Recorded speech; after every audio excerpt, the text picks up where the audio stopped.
Hello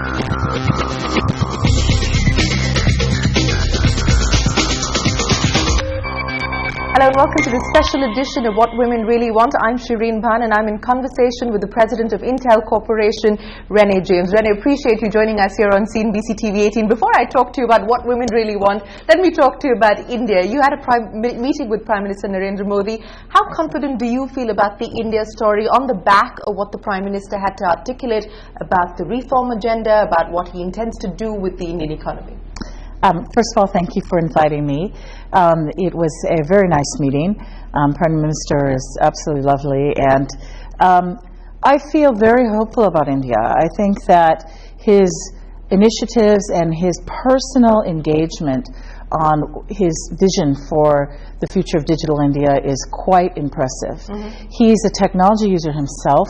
He shared with me about how he uses technology in his own personal cloud, and I feel that because he himself knows how to use the technology, he's very well equipped to have a really good push on what's happening. But what is all of that going to translate into in terms of investments in India for Intel? Because the R&D story is well established. Yes. But what about manufacturing in India?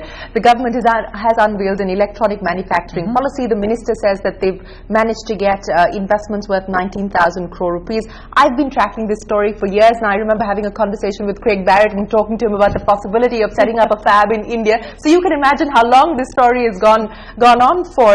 Is there any possibility of manufacturing in India? There's always a possibility of anything.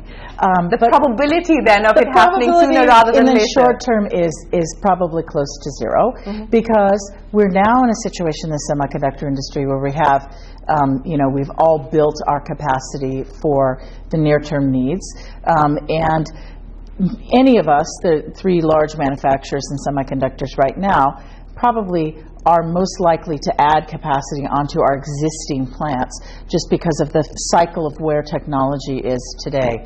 That said, the future growth of this industry continues, and at the point in time when we need to look for capacity, I think if things go as Prime Minister suggested, then India could be a possibility.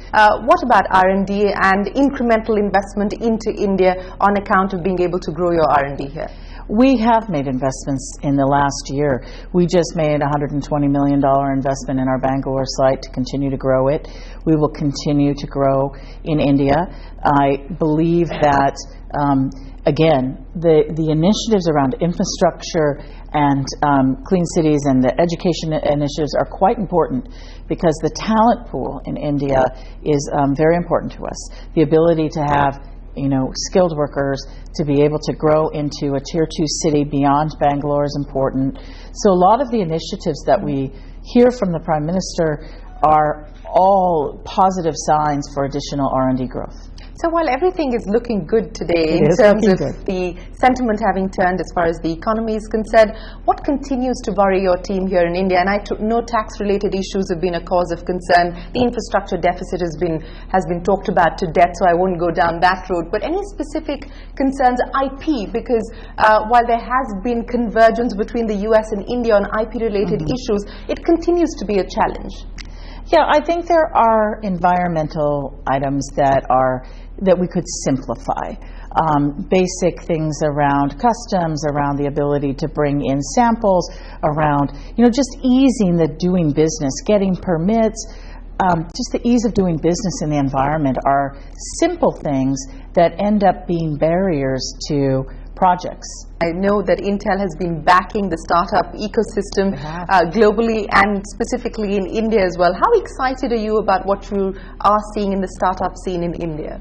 There is more entrepreneurship in India than I expected, and we're going to continue to invest. In fact, part of our inclusion initiative or diversity initiative is to actually invest in businesses that are led by women.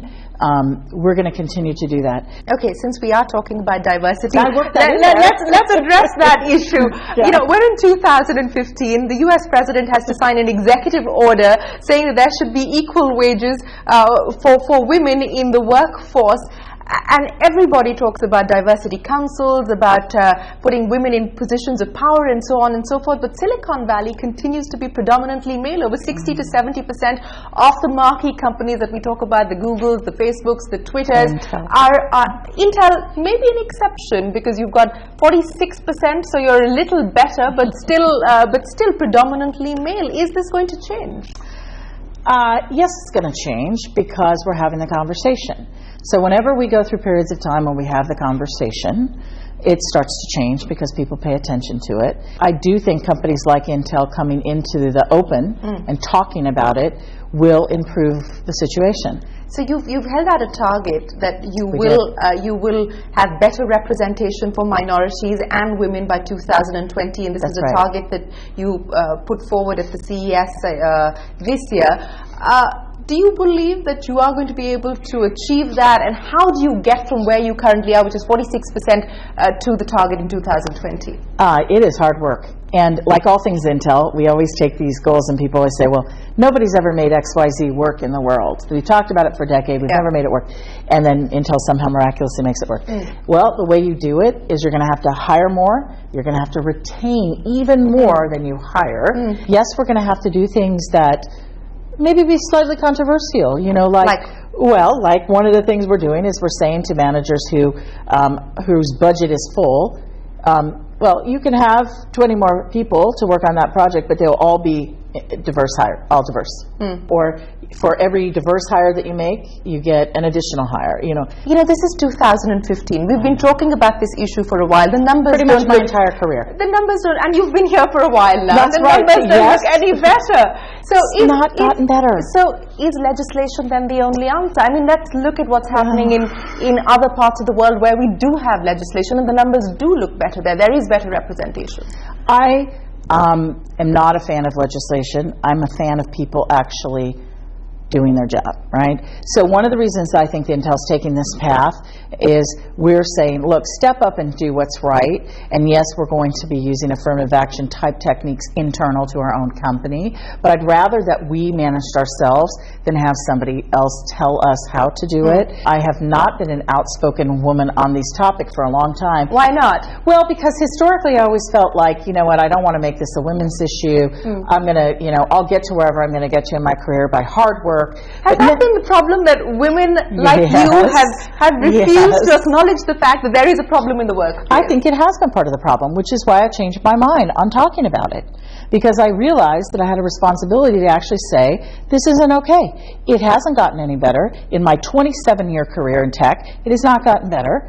And just because there's 4 or 5 of us that have made it, that's not okay. It's not enough. We've talked about this, and several leaders, women leaders who happen to be in positions of power, have spoken to me about this issue of suffering from what's now called the imposter syndrome, of also, not wanting to ask for what you believe you rightfully deserve because you didn't want to come across as being pushy or aggressive, because that's how women are seen because of the biases, the cultural biases.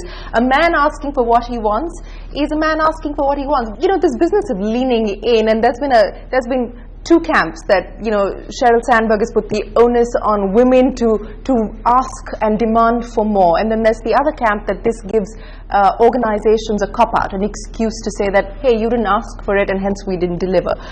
Where does the debate currently stand? I do think Sheryl has a point. I think women need to actually say what they want. But the problem is we also need to work on the other side of it, which is how women are heard. So one of the things that I think is very complicated about this issue is the micro-inequity piece, which is the cultural bias about how women are heard when they're aggressive. And what you said is absolutely the case. In my whole career, I've gotten this feedback. You're very aggressive. You need to be careful. Careful of what? If I was a guy, would you tell me these things? No, you tell me, you're doing a great job.